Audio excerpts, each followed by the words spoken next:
यक्षिणी, रहस्यमय कथा का आरंभ। हवा की हल्की आवाज, दूर से गड़गड़ाहट सुनाई देती है। कहानीकार गंभीर और रहस्यमय अंदाज में।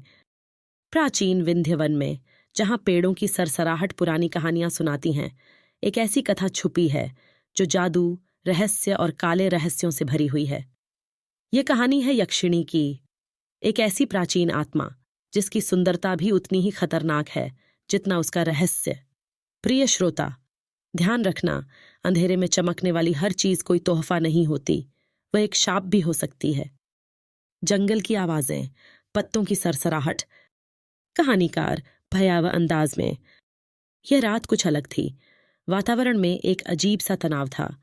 चांद काले बादलों में छिप चुका था और इस घने जंगल के बीच एक आकृति खड़ी थी, देख रही थी, इंतजार कर रही थी।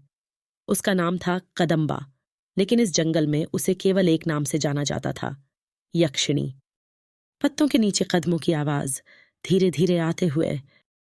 कदम्बा अलौकिक आवाज में, यह जंगल मेरा है, जैसे मैं इसकी छाया हूं, प्राचीन अनुष्ठानों से बंधी, पर इच्छाओं में स्वतंत्र। आज रात इस दुनिया को मुझे याद रखना होगा। कहानीकार शांत स्वर में। कदम्बा, जो कभी एक सुंदर कन्या थी, अब एक ऐसी प्राणी थी जो मानवता और दिव्यता के बीच झूल रही थी। किंवदंती है कि वह एक तपस्वी द्वारा गर्व के कारण शापित की गई थी। शापित होकर वह यक्षिणी बन गई, एक अदृश्य, अर्धमृत, अर्धदेवता।